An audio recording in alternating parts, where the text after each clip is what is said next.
Terima kasih kepada seluruh peserta yang telah turut serta dalam sharing session hari ini. Perkenalkan, nama saya Devi. Dalam sharing session kali ini, saya bertugas menjadi moderator. Untuk sharing session hari ini, temanya Automation with DevOps. Narasumber kita adalah Kak Gary. For your info, Kak Gary ini CTO dari Sky Media. Nah, apa sih yang dimaksud dengan Automation with DevOps? Untuk Kak Gary, waktu dan tempat saya persilahkan.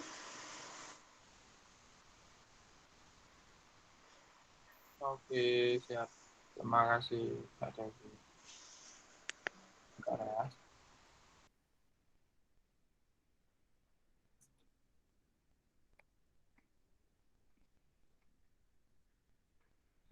Screen.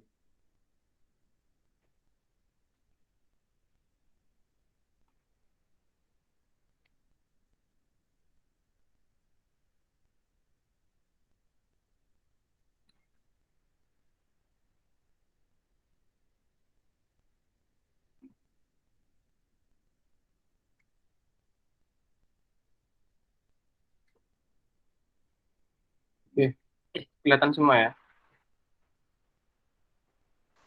Kelihatan.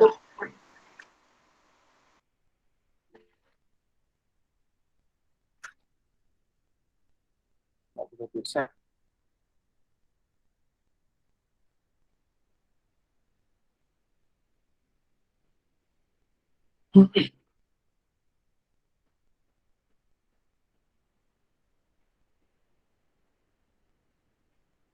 Ini Chrome-ku ngehang, Mbak. Itu.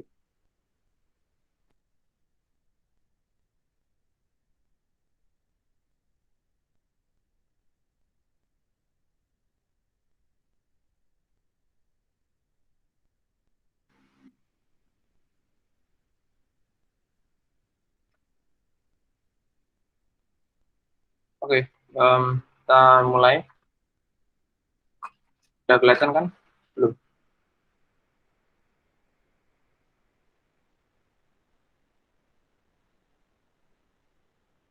Udah ya?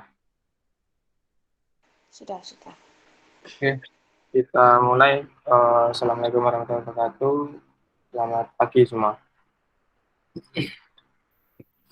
Ya, pagi hari ini sih mau share sedikit yang pernah dipelajarin gitu. Dan apa itu automation with DevOps? Sebenarnya kalau teman-teman browsing tentang DevOps sendiri, kalian bakal menemukan uh, lowongan pekerjaan sebenarnya, atau mungkin ya bagaimana jadi DevOps dan sebagainya, tutorial. Nah, sebenarnya apa yang dilakukan oleh DevOps adalah gimana caranya kita otomatis gitu ya ketika melakukan upload atau melakukan compile, build gitu ya, upload ke server, upload ke Firebase dan lain sebagainya. Itu bisa kita lakukan secara otomatis. Nah, DevOps sendiri bakal apa ya istilahnya? Ketika kita ada perubahan nih, misalkan aplikasi panggil teknisi atau teknisi printing gitu ya, itu butuh deployment yang sangat banyak gitu ya, tiap harinya harus ada ngupload gitu ya. Itu biasanya akan membuat capek biasanya ya, yang upload itu tadi. Karena ketika ngupload kita harus ngompel APK dulu, di mana ngompelnya itu bisa sampai 30 menit, kadang 1 jam kalau kalian pakai hard disk bukan SSD. Nah, itu biasanya kalau mobile developer bakal berat di sana biasanya. Tapi kalau urusan mungkin web developer masih masih bisa lah gitu kita upload gitu kan. Cuma ketika ada perubahan di production dan nguploadnya berkali-kali itu juga capek juga. Nah, gimana caranya kita bisa apa ya, ngupload secara berkala dan secara cepat gitu. yaitu kita pakai tekniknya yaitu DevOps. Kemudian ya bisa meningkatkan waktu penjualan barangkali kayak Tokopedia atau Shopee, Bukalapak itu melakukan update-nya itu kita nggak tahu. Bisa jadi dia langsung ada update dan lain sebagainya, dan itu nggak dilakukan sama manusia update-nya. Yang lakuin ya si robot atau si DevOps. Jadi DevOps ini kayak engine atau robot atau tools atau ya intinya bikin ngupload itu otomatis. Terus biasanya kan kita ada gagal gitu ya waktu nge-build atau apa, nah itu bisa apa ya kayak kita nungguin lama biasanya gitu, nungguin lama ternyata gagal gitu, nungguin 40 menit ternyata gagal, daripada waktu kita kebuang 40 menit mending ya pakai istilahnya yang otomatis. Gimana caranya sama mempersingkat waktu perbaikan ya, tadi bisa menghemat gimana caranya kita ngupload tanpa nungguin gitu, karena kalau kita nggak pakai DevOps kita ngupload itu harus nungguin gitu. Sebelum ngupload kita nge-build dulu dan lain sebagainya, terus meningkatkan waktu pemulihan ya ketika server down atau mungkin ada bug yang fatal yang bikin nggak bisa dipakai, ya itu bisa kita deploy secara gampang kayak gitu. Kemudian kalau toolsnya sendiri ada banyak. Ya, salah satu yang sebenarnya favorit adalah yang ada di sini, di integration. Di integration ini bakal bantu kita untuk apa ya, untuk gabungin gitu dari semua hal integration. Jadi si si DevOps ini sebenarnya panjang flow-nya. Flow-nya itu mulai dari plan. Kemudian plan itu ya bisa pakai yang biasanya kita pakai Trello, terus Google Drive gitu kan. Plan yaitu kita mau deploy yang seperti apa gitu. Apakah setiap versi bakal otomatis atau setiap apa bakal apa gitu kan, di branch apa mungkin. Nah, nanti ada yang namanya build gitu kan. Setelah build baru nih kita lanjut ke integration. Nah, integration baru di deploy gitu. Nah, sebenarnya kita nggak bakal sebanyak ini gitu pakainya. Ya ini dari salah satu sumber ya nunjukin bahwa toolsnya itu sangat banyak.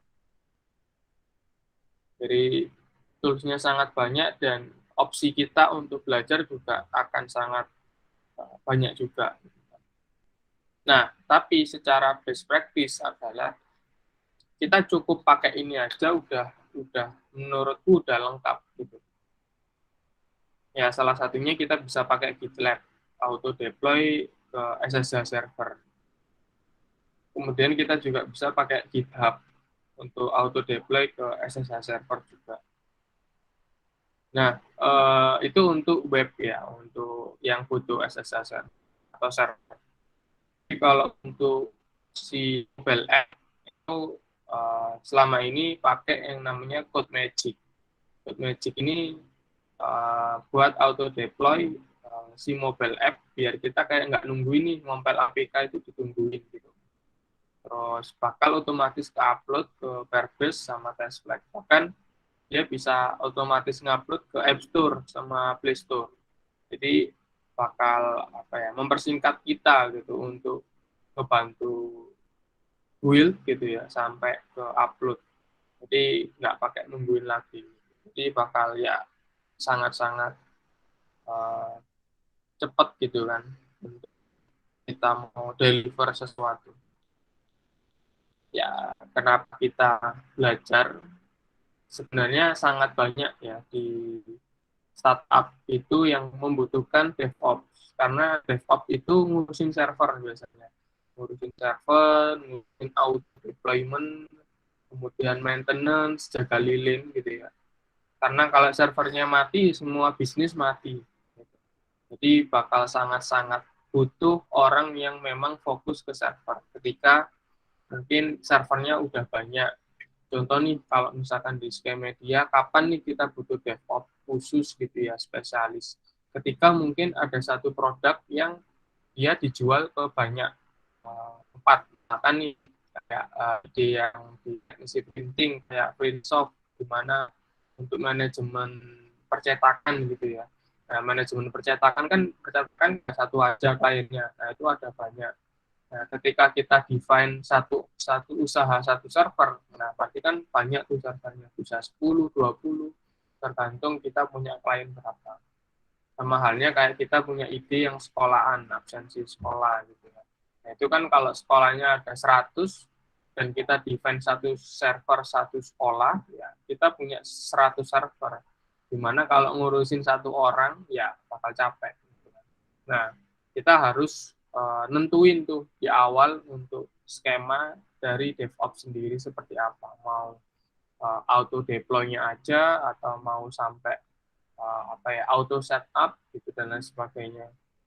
Jadi kayak kemarin Kak Irfan order gitu ya teknisi printing.id nge-setup server, install sendiri gitu kan.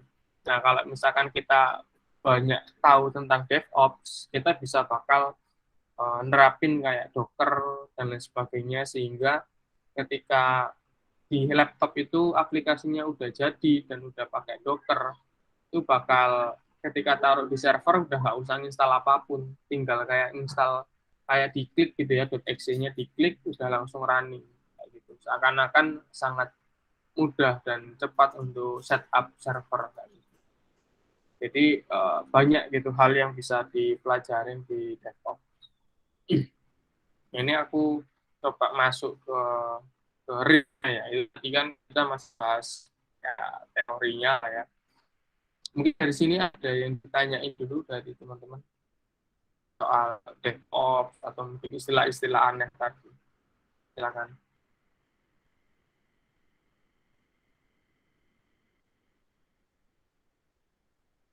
Yang ditanyakan,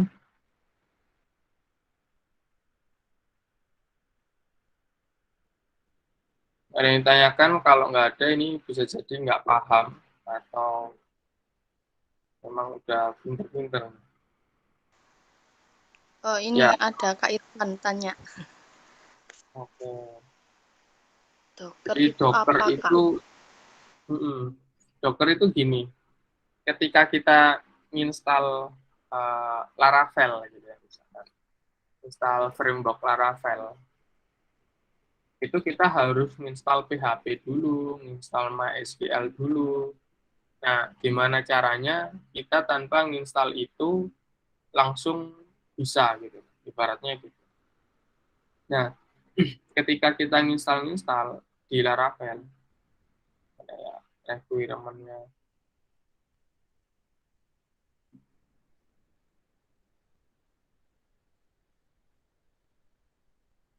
directory,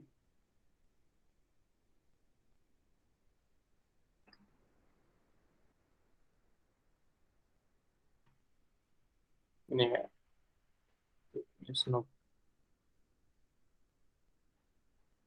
ya intinya ketika kita ini nih misalkan Laravel butuh PHP gitu ya. Nah di laptop kita belum ada PHP atau exam lah ngomongnya, exam XAMPP gitu kan. Dan itu gimana caranya kita uh, nggak perlu nginstal. Jadi kita nginstal dulu DOG di laptop. Kalau kita nggak pakai Docker, ketika mau ngupload ke server ke SSH yang kosongan, kita harus apa? Harus install lagi PHP gitu kan. Jadi kayak 2 kali. Nah, kalau pakai Docker, Docker itu kayak virtual machine, di mana kita itu install di dalam Dockernya, Dockernya yang kita upload jadi file gitu ya. Terus Dockernya kita run. Jadi Docker itu kayak tools di mana untuk nge-cloning gitu ya, nge-cloning settingan kita dari laptop ke server kayak gitu. Ya, contohnya gini lah. Kita punya klien gitu ya, punya klien terus punya istilahnya ini Dockernya. Nah, dari Docker itu kita punya file image atau kalau di istilahnya Windows itu file ISO atau file instalasi gitu lah. Nah, ketika kita mau naruh di server itu kita tinggal ngeran doang image-nya. Dia bakal punya 3 server yang seakan-akan sama. Padahal ya konfigurasinya cukup satu doang, sekali doang. Yaitu pas awal-awal bikin image-nya. Nah, image-nya isinya apa? Image-nya bisa jadi isinya ada ini. Misal kayak aplikasi-aplikasi yang diinstal. Kurang lebih gitu sih, di Docker. Ada yang ditanyakan dulu?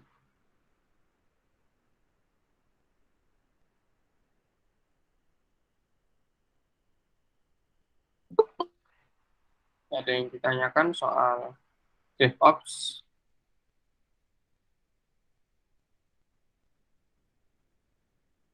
Oke, belum ada ya. Kalau gitu kita lanjut, gimana sih prakteknya gitu kan ya, praktek untuk buat auto deploy gitu. Nah, ini aku coba mungkin bikin salah satu example gitu ya. Ini kita ada server teknisi printing, dimana kalau kita buka itu dia uh, website gitu ya, website admin. Misalkan nih kasus kita mau ganti admin LTE ini jadi sesuatu gitu ya. Ini image atau teks-teks ya. Ini mau kita ganti gitu ya, jadi teknisi printing. Gimana caranya ganti? Kalau manualnya adalah kita harus apa ya, ngubah gitu ya dan ngupload, itu manualnya. Kita coba.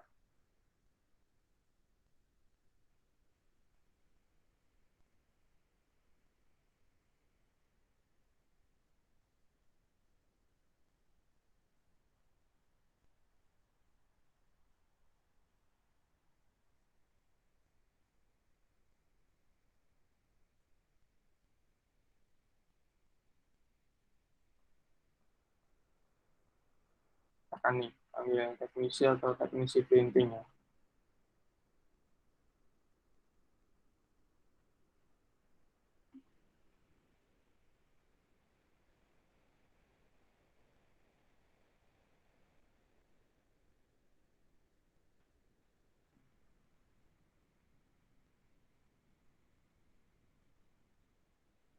Jadi teknisi printing kan atau panggil teknisi ini kan pakai Laravel gitu kan. Jadi udah tersetup semua ini kondisinya. Kalau awal-awal kita bisa pakai Docker. Karena ini udah terlanjur belum pakai Docker ya kita susah gitu untuk install apa Docker. Bisa tapi ya perlu konfigurasi ulang. Akan nih kita coba full dulu yang terakhir. Tujuan kita adalah secara visual mengganti admin LTE jadi suatu kata lain. Nah, ini kita coba cari LTE.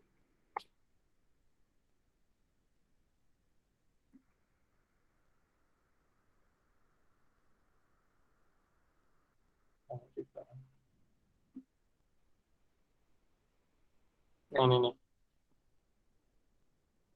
Ini di Twitter. Nah, ini di login. Send in ya. Kurang lebih ini sih. Send in to start your session. Yang nggak ada lagi.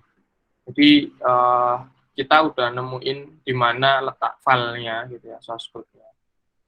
Nah, ini misalkan kita mau ganti nih. Ini kalau diklik juga nyambungnya ke index. Masih ke sana. Jadi kita coba ubah sekalian jadi ini gitu. Terus kita ganti nih, misalkan teknisi printing. Gitu.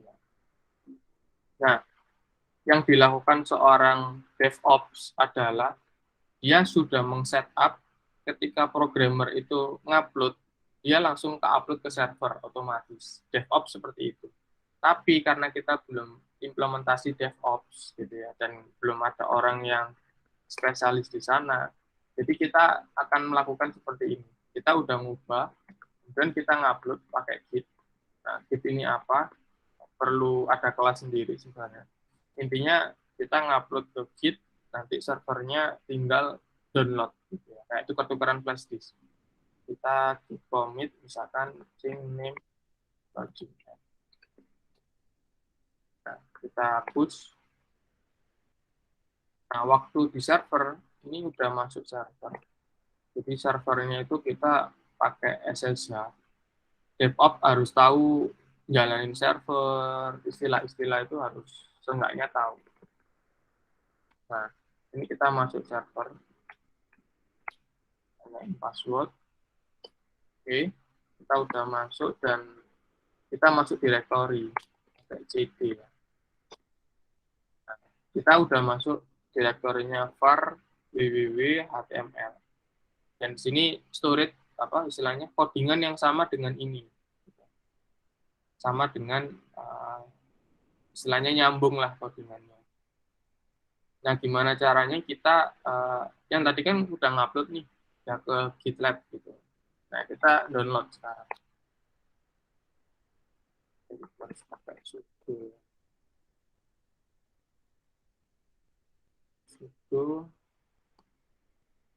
ini.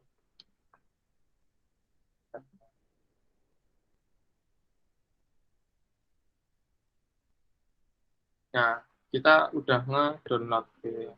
Udah nge-download dan kalau kita refresh dia berubah. Itu yang harus dilakukan seorang apa ya developer, bisa jadi sekalian pegang servernya untuk ngubah gitu ya. Ini kalau misalkan Laravel ya, kalau misalkan Next.js atau mungkin yang perlu build itu bisa sampai 30 menit, 40 menit gitu. Dan ketika gagal ya udah ngulang lagi. Beda juga sama apa, hampir mirip mobile app. Ngebuild APK tunggu sejam, ternyata error. Ngebuild lagi ulang. Jadi kayak wasting time banget. Kalau misalkan urusannya udah ada proses build-nya.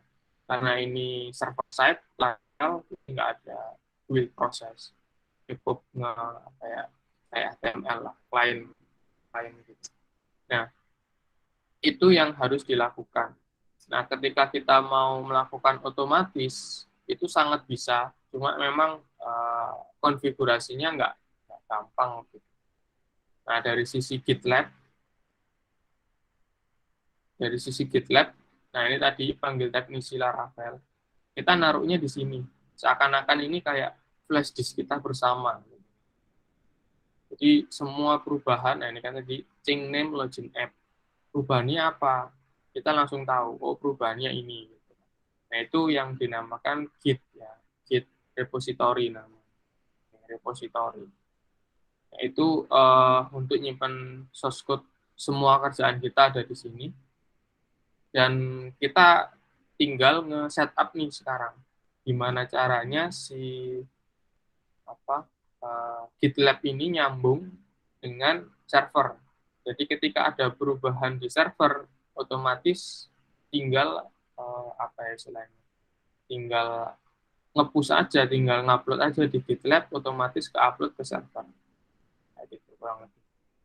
Nah, langkah pertamanya kita harus bikin yang namanya Pigeon SSH. Ini kayak ini bikin cheat ya.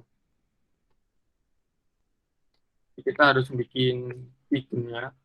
Ya intinya kayak kunci gitu ya, secret key gitu. Untuk ngambungin antara si server sama si apa, GitLab atau pihak luar lah.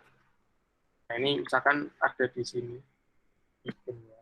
Ini kita tahu dari atas ini identification yang bukan CD, sorry. Kita lihat isinya. Nah, ini isinya kita kopas.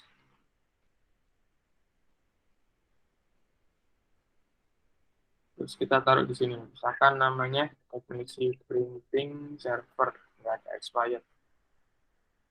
Public visible private, oh kayaknya sorry salah. Yang pub-nya, pub itu public, ya yang ini. Tapi yang private. Private itu biasanya untuk lokal, kalau public untuk yang ini. pihak luar, si printing misalnya.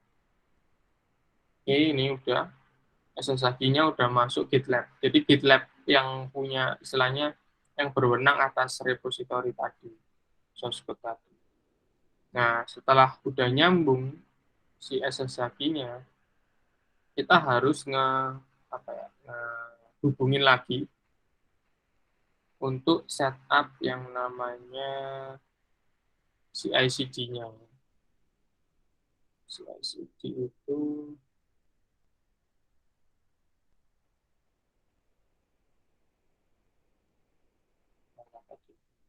reference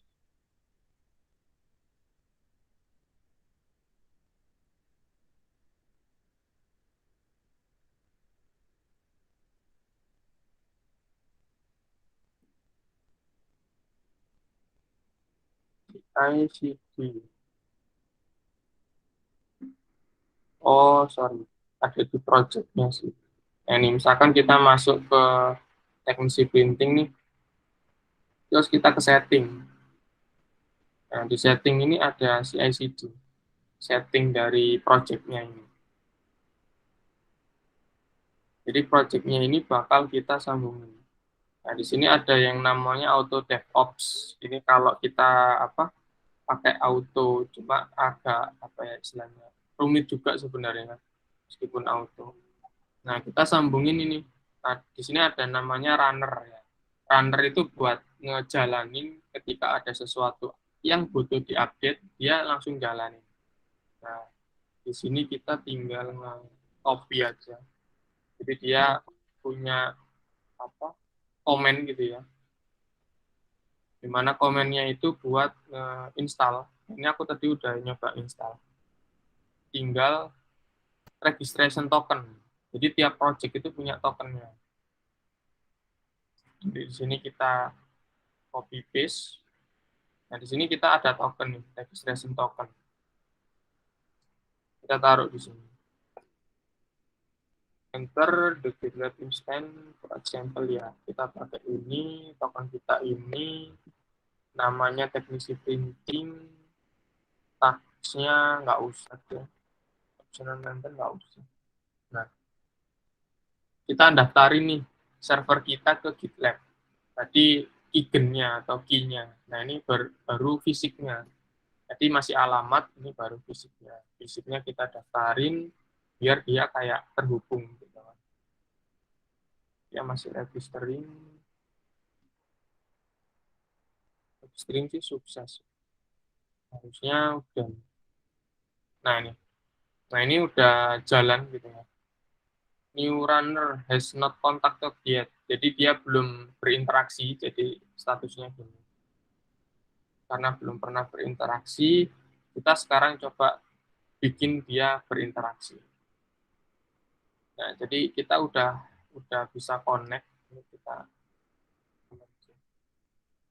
udah bisa connect, tinggal kita nyoba nih bikin runnernya atau bikin auto deploy-nya.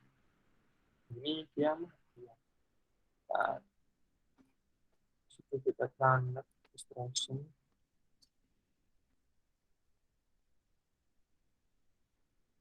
Enter Kubernetes eksekutornya. Oke, eksekutor kita pakai sekarang.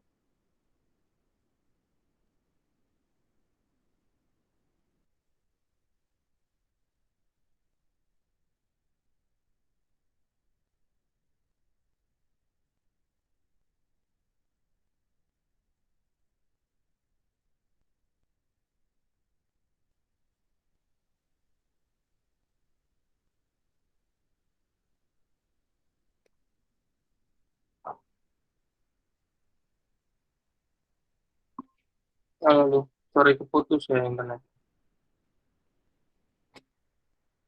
Kita coba connect lagi. Dan pakai SSH. Enter SSH address. SSH-nya ada di server ini. Oh, revolusi Buntung Server.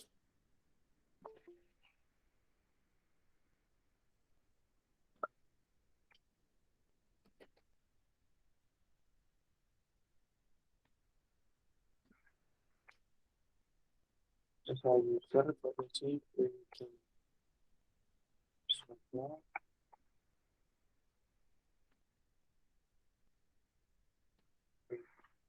Oke, dan register. Jadi kita udah bisa nyambungin server kita ke GitLab pakai si CI/CD ya, CI/CD-nya si GitLab-nya ini. Ini udah nyambung. Runner is online gitu ya.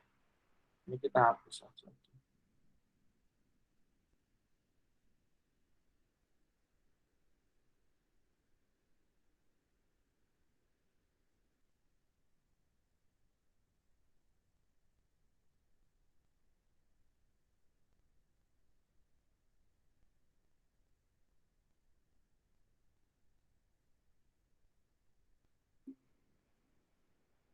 Ups.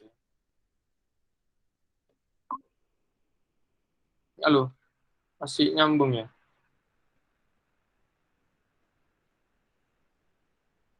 Oke. Soalnya internetnya putus-putus ini. Nggak yakin. Ya, jadi setelah kita nyambungin, kita bikin file yang namanya GitLab CI. GitLab CI.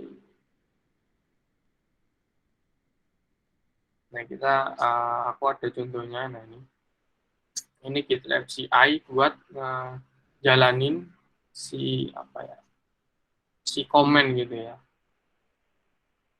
Jadi ketika kita coba bikin file, bikinnya di sini aja. Kita di sini bikin file GitLab CI AML namanya. Setelah kita bikin, YML.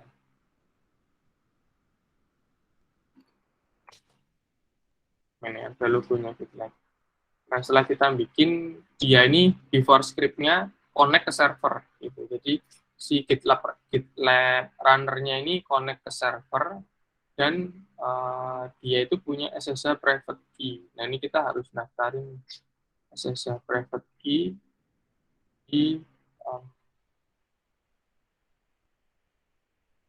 kalau nggak salah sih di settingnya si LCD.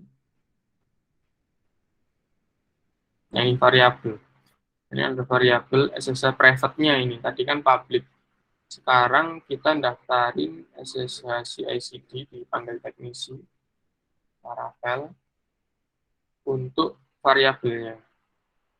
Ini variabelnya. Add variabel name-nya ini SSH private key sesuai yang mau kita panggil.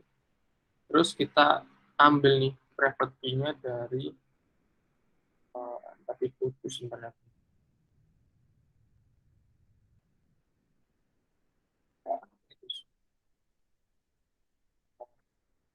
Key-nya ini kita masuk ke Jargon. Ini hacker biasanya ya nggak pakai UI tapi ngetik-ngetik ini. Terus kita ambil si API RSA-nya yang private. Nah, ini private key yang panjang. Nah, ini kita masukin aja ke si value. Tipenya variabel protect variabel biar nggak bisa dilihat sama kita pun bisa dilihat. Yang tahu server, jadi kayak ini SSH private-nya yang kita sediain. Nah, setelah itu kita deploy ini. Ini namanya deploy staging. Kita ganti ya. Production. Karena ini production dan servernya kita setup. Ini IP-nya, ini IP-nya dan teknisi printing namanya. Terus kita, nah di dalam sini adalah komen yang harus kita lakukan. Jadi kalau misalkan tadi kita nyoba ngupload itu CD dulu, ya kan, baru nanti sudo git full. Nah, ini juga harus kita ubah nih biar pakai SSH, nggak pakai apa GitLab. Kalau pakai gini nanti dia nggak bisa otomatis. Jadi sebelum itu semua kita coba dia hubunginnya pakai SSH, jangan HTTPS. Caranya kita ganti aja sih remote URL-nya. Ini kan dia ngeklon, kalau ngeklon ada opsi SSH atau HTTPS. Nah, harusnya kita udah bisa pakai SSH, karena kita udah terhubung antara server sama GitLab. Nah, kita ubah aja git, apa ya, git remote, set remote URL origin. Sebentar, aku lupa komennya. Git set remote URL origin. Ya, jadi sekalian nyisipin tips-tips bahwa programmer atau ya coder gitu ya, yang ngoding atau lain sebagainya, itu nggak perlu menghafal, cukup paham aja bahwa kita tahu ada fungsi ini, komennya apa, yaitu yang kita cari gitu ya. Jadi nggak perlu dihafalin. Ternyata git remote set URL. Salah. Remote set URL. Terus origin. Nah ini. Origin terus URL-nya. Oh, sorry. Permission jamnya. Harus pakai sudo. Oke, udah nih. Kita kalau mau ngecek sudo git remote get URL origin. Kayak, oke, benar ya. Ini pakai git bukan HTTPS lagi. Pas kita coba sudo git full, nah sudo git full apa ya? Permission to meet public key. Public key.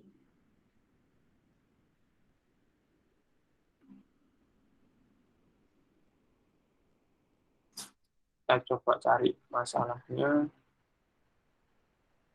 Harusnya sih kalau misalkan kita udah daftarin SSH, jadi kita daftarin SSH-nya itu di sini, di profil, bukan di project. Di profil ini ada SSH key, nah dia udah masuk sebenarnya. Ya, udah masuk SSH key-nya. Git remote, oh ini was added. Account if cloning over using Git. Pakai SSH min T.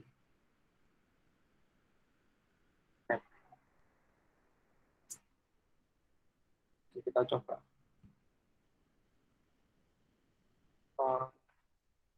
Yes. Yes. Oke, welcome to GitLab. Kita coba full masuk ya.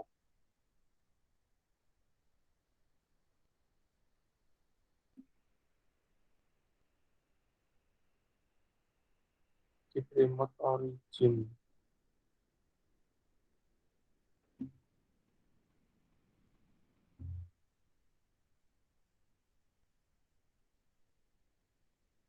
Ini ada yang tertolong nih, HS.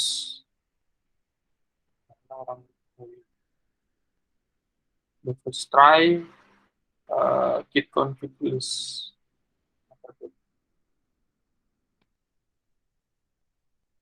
Remote origin.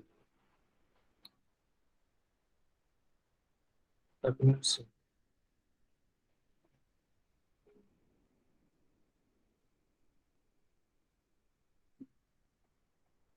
Verify SSL connection. Ya, kan? Dia udah connect. Exit status memang.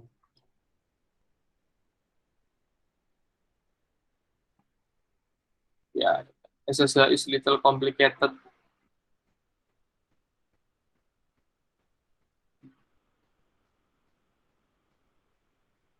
Ini SSH config.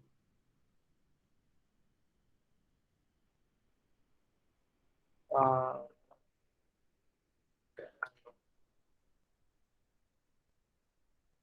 copy ini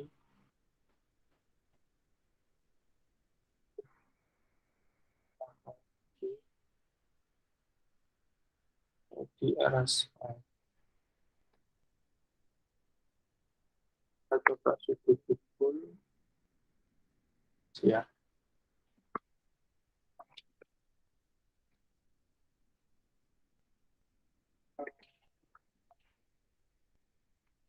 Kita coba daftarin ulang.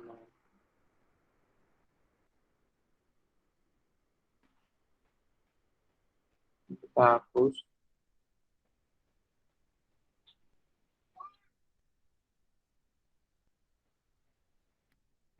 Itu bisa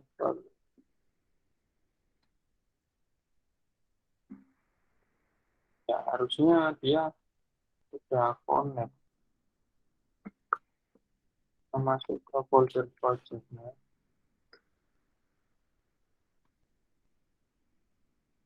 Itu this.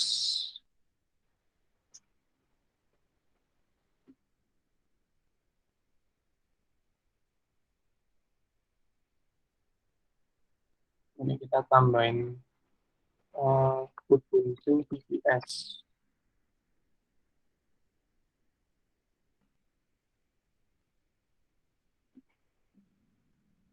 Ya, ini langkah-langkahnya sih. Ya, SSH Keygen kita udah.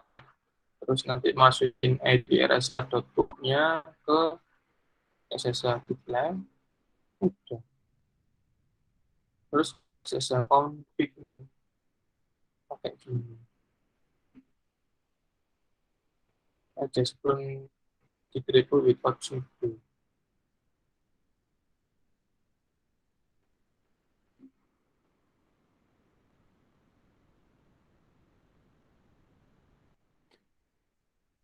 Ini kita remove dulu. Kosong kita coba isi. Pakai ID RSA dan RSA. SSH add. Nah, ini kayaknya kita lupa juga. SSH add ID RSA. Iya, ID RSA. New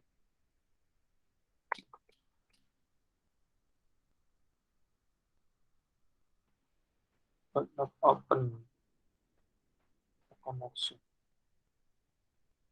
Oh, no, use.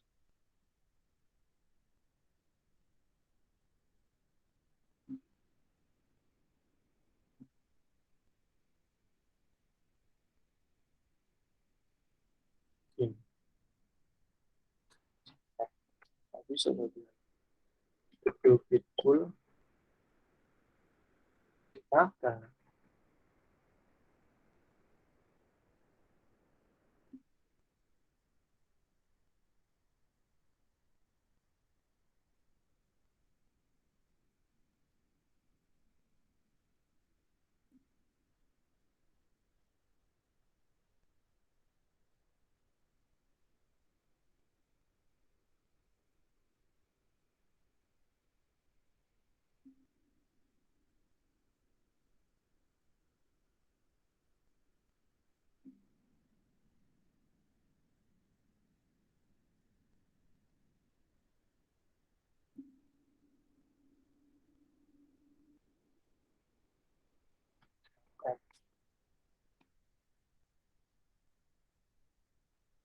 harusnya kalau SSH sih nggak error gini.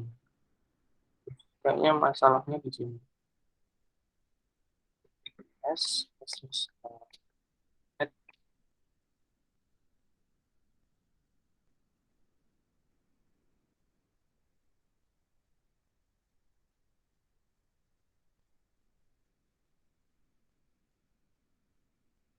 Ya, ini udah kita lakuin sih.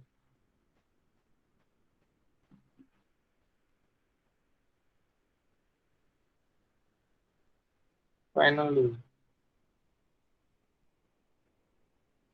just added public key and private key into my SSH folder.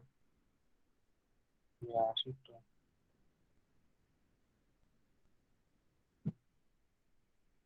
Punya kan.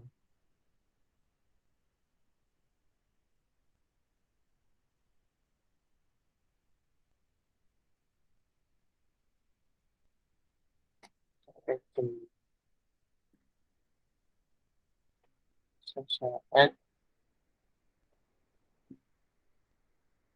SH di atas. Nah, ini masuk. Kita klik gitu. Sama.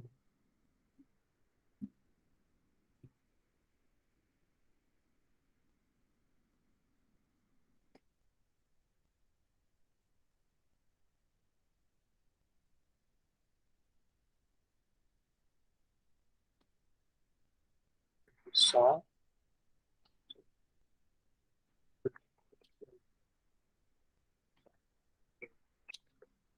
Oke, full. Ya, ini mulai pusing ya. Jadi, intinya kita belum bisa nge-connectin Git secara pakai SSH. Nggak tahu kenapa. Sekarang udah nyoba apa, pakai ini ya. Atau kita coba ini, cloning ulang deh. Si SSH-nya. Bisa nggak ya? Kalau nggak bisa ini berarti memang belum connect. Tuh, ya, nggak bisa. Ya belum connect sama si SSH. Jadi masalahnya masih ada di sini sebenarnya. Jadi gimana caranya kita bisa connect SSH? Kalau ini itu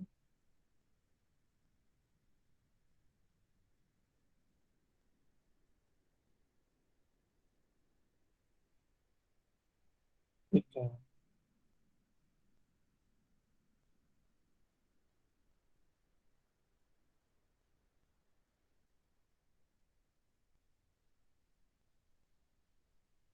Ya, pendek-pendek sih harusnya udah benar.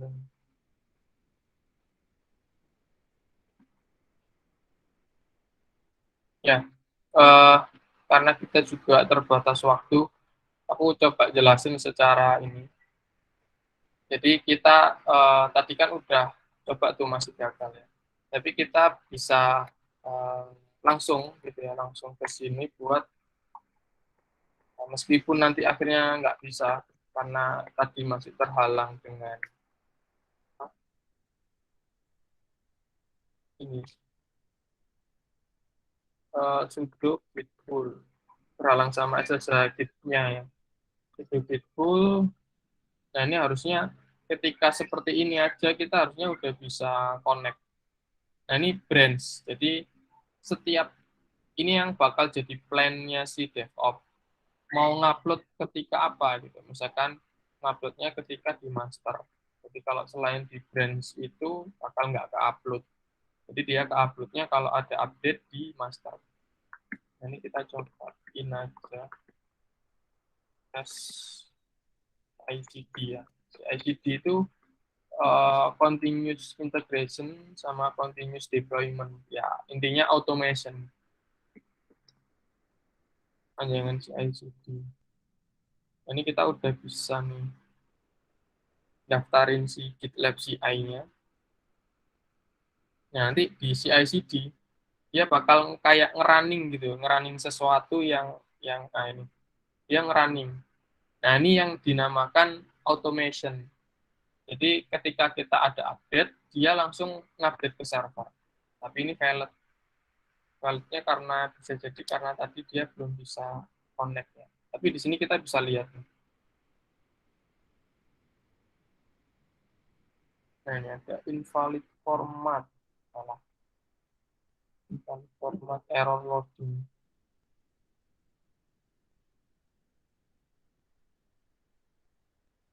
Ya, ini masih ada yang gagal soal apa konfigurasinya. Itu memang nggak secepat itu ya. Dalam 1 jam bisa setup. Tapi intinya aku coba menjelaskan soal si DevOps itu tugasnya kurang lebih satu bikin yang gitu konfigurasi biar dia otomatis gitu ya, otomatis ke deploy. Gimana caranya? Nah, selain itu ya mungkin maintenance server ketika server down, kemudian juga mungkin upgrade server ketika servernya mungkin udah CPU-nya udah besar, terus memorinya udah penuh ternyata, atau bersih-bersih server gitu. Ibaratnya kayak yang jagain lilin lah gitu kan. Nah, kalau kita ngomongin kesempatan kerja gitu ya, kita ngomongin lowongan kerja, sebenarnya ketika kalian belajar full DevOps, bisa jadi kalian itu kayak nggak ngoding secara bikin sistem ya, akhirnya ngoding kalian ya ngoding konfigurasi gini nih gitu. Kalian tahu kayak akhirnya harus tahu komen-komen di Ubuntu, di CentOS gitu, di beberapa OS Linux gitu ya, yang biasanya servernya pakai Linux. Nah, ini misalkan kita cari di LinkedIn si lowongan kerja DevOps gitu ya. Ya, mungkin sambil kita nunggu ada yang ditanyain dulu nggak soal isu tadi, mungkin ada yang bisa bantu atau ya soal kita coba praktek dikit tadi. Silakan.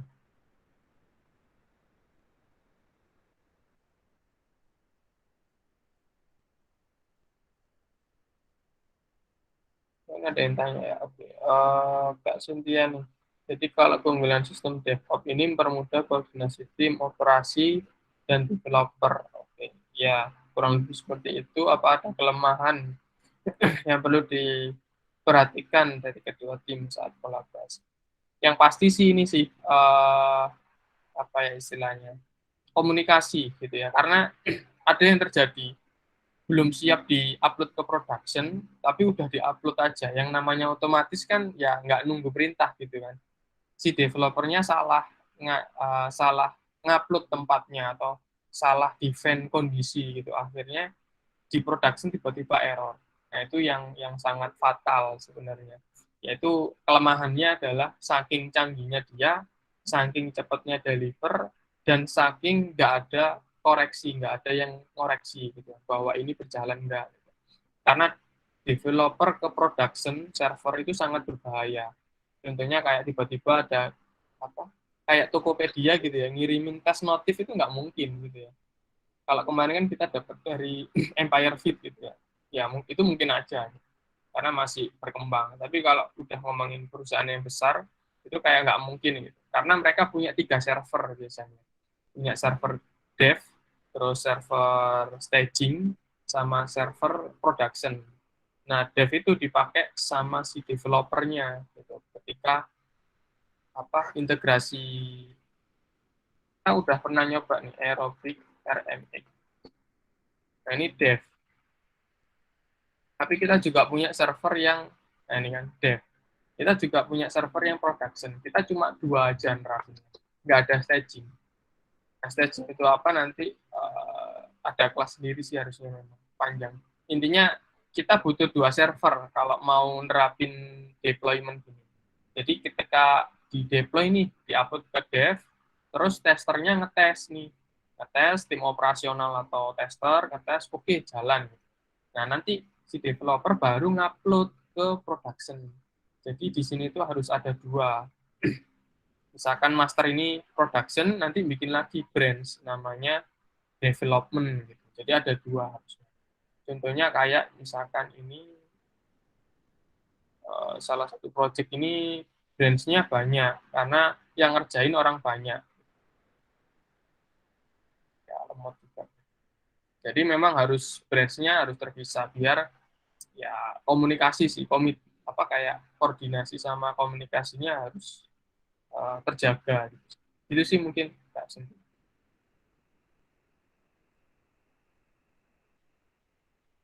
Security top up apa security server ya ada hubungannya. Jadi di DevOps sendiri aku pernah pengalaman di startup ini ya, startup Tanijo ya. Jadi Tanijo itu lagi ISO 2000 berapa gitu ya untuk security gitu. Jadi di mana aplikasinya si company itu dianggap aman oleh ISO. ISO kan sertifikasi internasional kan. Nah, itu passwordnya si server itu sangat ada standarnya. Jadi kayak akhirnya harus disesuaikan standar password server, standar password database. Itu tingkat kesulitannya udah ada standar, nggak boleh di bawah itu. Jadi sangat ada hubungannya. Tugasnya DevOps ya ngubah server passwordnya tadi biar aman. Terus bisa jadi orang itu nggak bisa ngakses pakai server password, tapi pakai SSH atau pakai IP. Jadi hanya komputer-komputer tertentu aja yang bisa connect ke server, ke database. Itu kalau udah sangat besar, kayak misalkan Bukalapak, Tokopedia, atau mungkin Gojek gitu ya. Nggak semua orang punya akses server gitu, hanya orang-orang tertentu dan laptop tertentu gitu, atau komputer tertentu kayak gitu. Itu security hak akses lah gitu untuk ke sana gitu. Dan biasanya itu didapat oleh DevOps, maintenance, server dan sebagainya. Mungkin gitu Pak Irfan.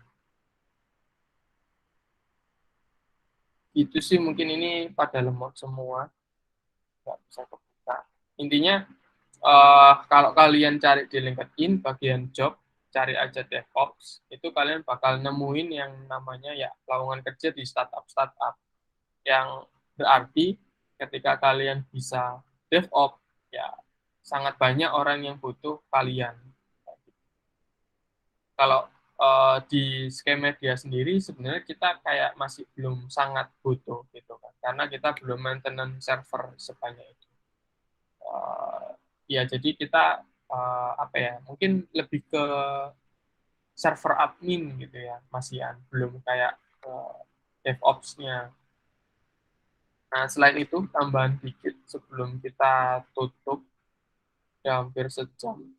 Nah, misalkan nih di sini roadmap SH, teman-teman bisa lihat semua perjalanan karir gitu ya. Seorang front end, seorang back end, bahkan seorang DevOps. Step by step menjadi kayak seorang DevOps atau operation role. Ya, intinya dia bakal harus belajar seenggaknya punya basic pemrograman karena ya ini harus ngoding. Ngodingnya mungkin lebih ke komen gini, tapi harus ada basic seenggaknya. Ya pernah lah. Terus ya tahu istilah-istilah atau konsep ya, kayak virtualization, memory storage. Kalau nggak bisa bedain memory sama storage ya bingung juga nantinya. Terus input output, manajemen dan lain sebagainya. Terus juga melajarin managing server. Udah pernah pegang server Ubuntu, CentOS, atau pernah pegang apa gitu ya. Kalau aku pribadi belum pernah selain Linux. Kalau ini kan Linux nih. Linux pun aku masih Ubuntu sama CentOS, yang lainnya belum. Jadi kayak kalau kalian fokus ke DevOps, bakal ya bisa kalian pelajarin gitu. Seenggaknya nyobain gitu ya, ya pengalaman. Terus ke networking, security, sama protokol. Kayak buka port dan lain sebagainya. Nah, ini ngurus emailnya, setting email, itu DevOps biasa. Terus untuk firewall, masangin firewall, install web server, terus ini yang namanya ini infrastructure code-nya. Jadi ada ini Docker buat mempermudah ya instalasi, terus ada lain sebagainya. Aku belum pernah nyobain juga. Terus ada CI/CD tools nih. Salah satunya yang kita coba tadi GitLab CI namanya. Dan nanti ada yang kalau GitHub namanya GitHub Action dan lain sebagainya, ada banyak. Nah, itu yang bisa kalian pelajari, dan yang paling berat adalah ketika kalian DevOps dan manage-nya bukan VPS lagi tapi AWS. AWS, Google Cloud, Azure, Alibaba bahkan itu udah level up-nya gitu. Level up-nya seorang DevOps. Kalau masih VPS itu bisa jadi kayak belum dibilang DevOps gitu karena ya saking simpelnya VPS dan ribetnya ya. Kalau AWS itu kayak banyak kompleks gitu installnya dan lain sebagainya. Ya itu sih mungkin perjalanannya dan masih panjang ketika kalian mau jadi DevOps. Mungkin seperti itu sih dari aku. Intinya ketika kalian senang belajar apa ya, belajar sesuatu gitu ya, cobain dulu aja gitu semua. Kalau memang ketemu satu hal yang membuat kalian menarik, didalemin dan coba cari peluang kerjanya. Kalau kalian bisa nemuin peluang kerja, biasanya sih otomatis akan belajar terus gitu, karena udah tuntutan. Mungkin seperti itu dariku. Kalau nggak ada yang ditanyakan, mungkin bisa kembali ke Kak Devi atau mau buka sesi tanya jawab, silakan.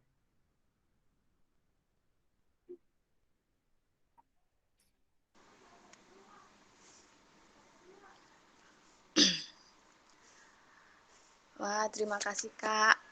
Sekarang saya tahu alasan kenapa selalu dengar namanya Kak Gary waktu kelasnya Pak Bima. Kita gak kalah keren sama rekan-rekan kita yang kemarin tentunya. Terima kasih Kak Gary, barusan kita sudah dengar tentang automation with DevOps. Ini buka sesi tanya jawab aja tah? Apa gimana? Kalau nggak ada sih bisa kita akhirin sih. Oh gitu. Oke, aku tutup dariku dulu ya. Kalau emang nggak ada, ya terima kasih banyak untuk waktunya teman-teman semua bisa menyempatkan di Sabtu learning kita ya, di Sabtu buat belajar. Ya intinya gimana caranya kita tetap semangat terus untuk belajar. Mungkin seperti itu kita akhirin dariku ya. Assalamualaikum warahmatullahi wabarakatuh.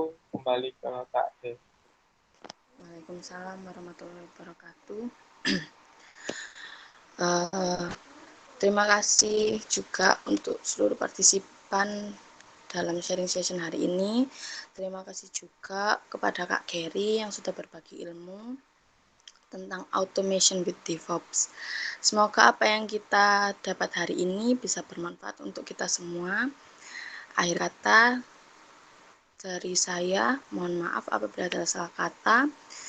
Wassalamualaikum warahmatullahi wabarakatuh. Waalaikumsalam.